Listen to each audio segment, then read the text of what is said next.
Hello, Cancer, Cancer, Cancer. Sun, Moon, Rising, or Venus sign.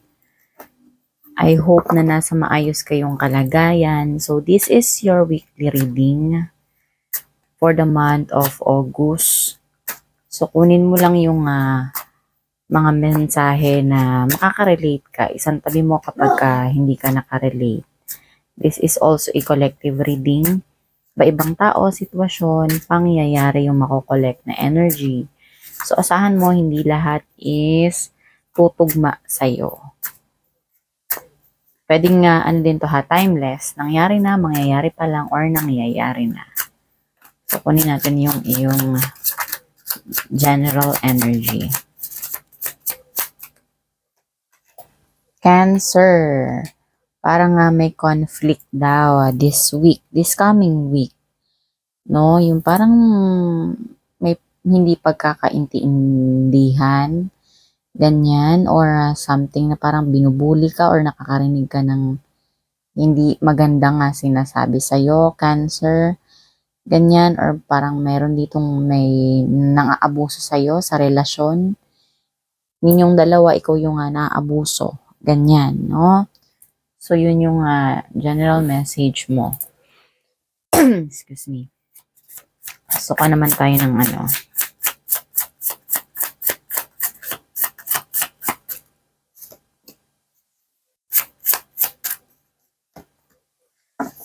So, yung iba sa inyo dito, kailangan ng parang wala kang alam. So, parang kailangan mong magsaliksik or maghanap ng knowledge. No, yung tipong bago ka muna sumugod, no, sa isang gera, hindi naman sumugod.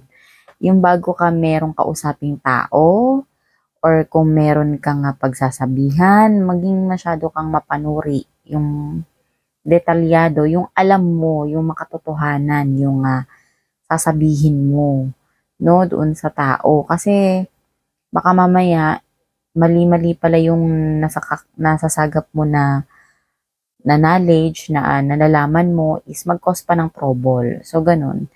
Kaya siguro meron ditong Five of Swords in connection dito sa may conflict kasi nga daw, no? So, para maiwasan yun, malesen siguro, maghanap ka muna ng mga impormasyon, hindi yung, alam mo yun, yung chismis. Wag mo nang chismis. Baka may makasagap sa'yo na may magsabi sa'yo, Cancer na, uy, balita ko, buntis daw si ganito. O talaga? Tapos sinabi mo dun sa nanay nung pinag-uusapan ninyo. Tapos hindi naman pala. So, hindi kasi sabi ni buntis daw nabuntis daw nung boyfriend niya di ba? So, nag-cause yun ng trouble. Example lang yun. Pero, sa ibang bagay, basta, bago ka, nakikita ko dito, parang away-away lang naman to na intellectual, ganun. So, para hindi ka na makabato ng mga mga masasakit ba na salita or mga hindi naman naaayon ng mga pananalita. So, maghanap ka daw muna ng knowledge, ng konkretong sagot, ganyan, ng mga kaalaman, ng mga impormasyon, no? Bago ka may gawing hakbang, no? Hindi lang din yan na regarding sa sa pag-uusap. Pwedeng sa kilos din yan, bago ka may gawin, no? Kailangan alamin mo muna kung ano yung mga kinakailangan na bago mo kilusan, bago mo gawin, no? Para hindi mabulilyaso, para alam mo yon kung sa business yan, sino ba yung mga kakausaping tao, ano ba yung costing, yung mga magagastos mo, ganun ba, para malesen mo yung yung mga palpak, no? Kaya sabi dito, maghanap ka daw ng knowledge, no? Alamin mo daw muna, magsaliksik ka muna ng mga impormasyon, ganon. And, yung iba naman sa inyo, watch for the signs, no? Yung tipong parang, baka nakakakita ka ng mga senyales, meron kang tinatanong sa sarili mo, o sa universe, kung yung tipong, sasagutin na ba ako ni ganito? Pag nakakita ako ng maraming butterfly, ganyan. O pag nakita ako ng butterfly na color red, ibig sabihin nun, sasagutin na ako. No? Parang gano'n, naghahanap ka daw ng sign, no? Kung meron ka bang gagawin or merong hindi ka gagawin, no? Yun.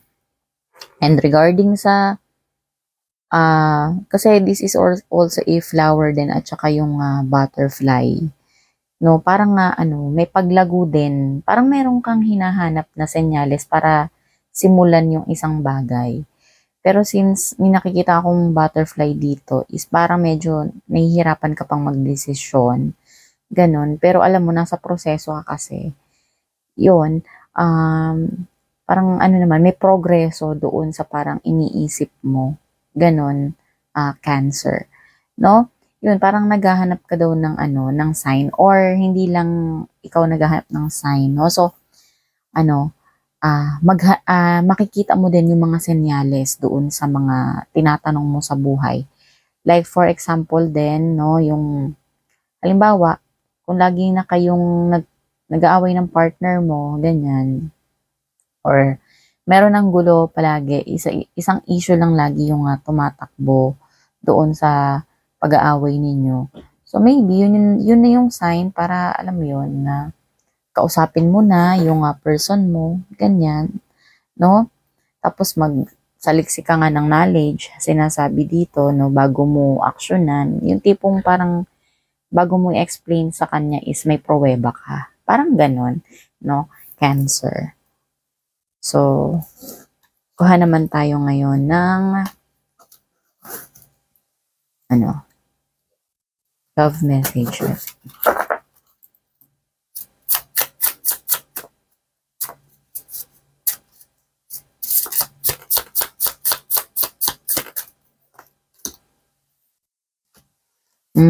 Baka yung iba dito sa inyo is meron ng ma-engage, no? May magpo-propose sa inyo. No, yung tipong kahit hindi naman talaga yung etong engagement ring na to is magpapakasal na tayo. Pero something meron siyang ibibigay sa iyo, maybe ring lang na parang ito sign to ng aking pagmamahal sa iyo, ganun na kahit hindi mo na tayo magpakasal ngayon, pero alam mo yon yung tayo ay magkasama na, pwede na ba tayong magsama, ganun, no? Kahit hindi siya literal na sing-sing, pero parang merong magsasabi sa inyo, yung partner nyo siguro na parang pwede na ba tayong magsama, ganun, or pwede na ba tayong yun nga, pwede muna tayong mag-isang bubong muna, ganun. No, yung nyo muna, pagsasama ninyo, no, ng partner mo. And pwede din itong literal nga na ma-engage ka na. Ganon na Cancer. So, healing heart. Yung iba naman sa inyo dito is kailangan ng magkaroon ng healing sa kanyang puso. Galing dun sa, kailangan ng healing para dun sa kanyang nararamdaman. Pwedeng kakagaling nyo lang sa heartbreak. Ganon. So, kailangan mo daw mag-healing, no? Alisin mo na yung mga nakakita ka siguro ng toxic na siguro yung relationship ninyo, and parang nakikita mo yung partner mo is parang may kinaadikan, whether may bisyo ba yan siya or something ng bababae, ng lalaki ba yan siya. So parang o yung iba sa inyo dito parang sinasaktan na ng partner niya, ganun. So kailangan mo na daw mag-heal, kailangan mo na daw mag-move on, no? Ito yung sinasabi ng cards, no? Kaya siguro meron dito lumabas na watch for signs, no? Baka senyalis na yun na kailangan mo na ng healing, kailangan mo na mag-move on. Kasi senyalis na yun na hindi yun na maganda para sa iyong well-being, sa iyong whole well-being, sa iyong kapakanan, no? So, kailangan mo na siguro ng healing, no? Ganon, Cancer. Pwede din naman yan na parang yung abuso na sinasabi dito is abuso na emotionally, yung tipong masakit na magsalita yung partner mo, or pwedeng abuso na siya sa'yo pagdating sa kabaitan mo, yung tipong parang tinitake for granted ka na lang niya. Ganon, no? Meron siya mga bagay na ginagawa na hindi mo gusto, or mga bagay na hindi niya ginagawa, no? Na hindi mo gusto. Ganon, Cancer, no? So, maghanap ka daw ng knowledge. Yun nga, yung kung hindi na ba tama yun, no?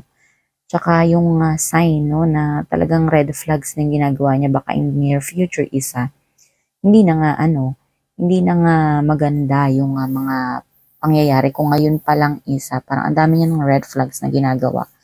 So, baka in the near future is, gawin niya pa yon, hindi siya magbago. Ganon, yung sinasabi ng cards. So, kuha pa tayo ng message.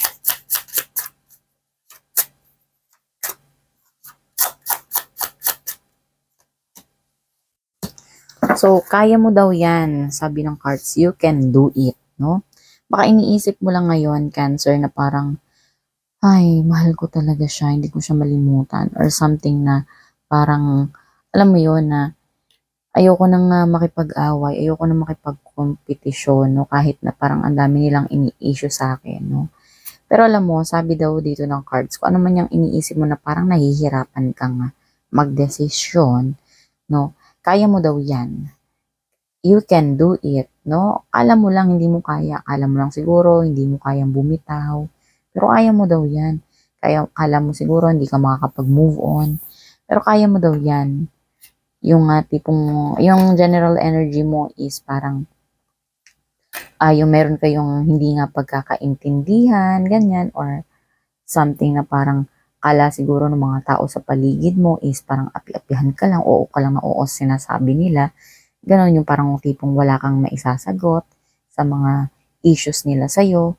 Pero alam mo yon, baka gagawa ka ng action ngayon na hindi nila ina-expect. Yung tipong baka mag-walk out ka or hindi mo na sila pansinin, no?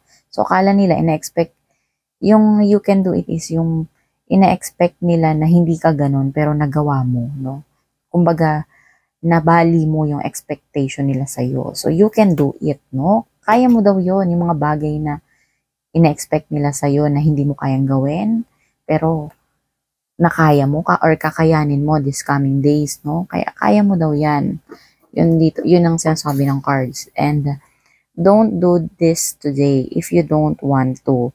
No, meron na naman, lumabas na naman tong owl. Na owl kasi is, sumisimbolize yan sa knowledge, no? 2 beses dito, parang sinisigundahan ka ng mga cards mo, Cancer, na talagang kailangan mong makalikom ng mga knowledge, no? Para kung meron kang gagawing hakbang, no? Parang sinasabi dito ng cards na kailangan mong maging pulido, no? Magtanong-tanong ka kung parang kung nafe-feel mo na meron kang kailangan lapitan ng tao, lapitan mo. Kung kailangan mong manood ng mga videos sa YouTube para masagot yung mga katanungan mo, so gawin mo, no? Don't do this today if you don't want to.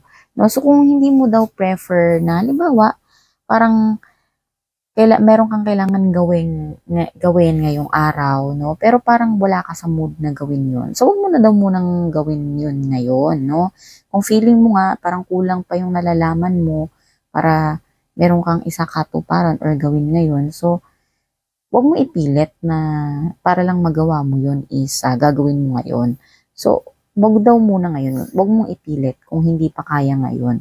No? Yun nga, kailangan mo siguro munang maghanap ng, mag-seek knowledge muna and humanap ka muna ng mga senyales. Ganon yung sinasabi ng cards dito. Cancer. No? So, kuha naman tayo ngayon ng Moonology. Ay, yung positive na message, yung solution.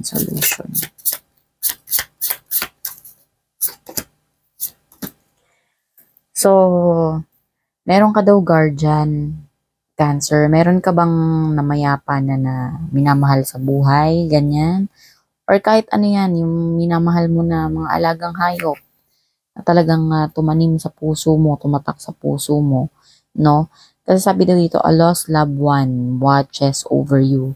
Kasi nakatingin daw sila sa'yo at pinabantayan ka, no? Cancer yon. Date night, get ready to be wined and dined, no? So, mag-ready ka. Baka yung, ina-expect mo na parang, baka merong mangyari na bandang gabi, ganun. Pero makipagkita sa'yo sa gabi, ganyan. Or alam mo yun, usap lang sa'yo na hindi mo ina-expect ng gabi, may tumawag sa'yo, no? So, mag-ready ka lang. Ready ka lang. Basta something gabi daw, no? Baka may kliyente na biglang tumawag, tapos prefer niya is something gabi, no? Yun, na i-ready mo yung emotion, no? Yung iyong physical, yung iyong mga gagamitin. yung sinasabi ng cards. So, kuha naman tayo ng angel messages mo, Cancer. Grace and Antoinette. Sabi ni Archangel Grace and Antoinette. To help hit this situation, see the other person's point of view with compassion. No? Para daw matulungan mo yung iyong sarili o yung sitwasyon na meron kayo, ikaw, ng partner mo, ganyan.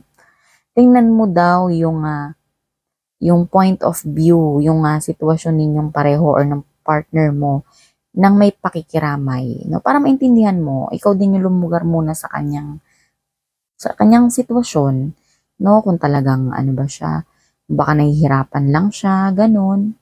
Yun, or kaya, kahit ikaw sa sarili mo, no? Kung talagang i-treat mo yung sarili mo nang may pakikiramay, no? Kung talagang parang nakakaawa na yung sitwasyon mo, ganyan, no? Na parang hindi yun nafe-feel ng ibang tao. So, ikaw magkaroon ka ng compassion or ng pakikiramay sa sarili mo. So, yun yung Archangel messages ni Grace and Antoinette. So, yun lang. Thank you.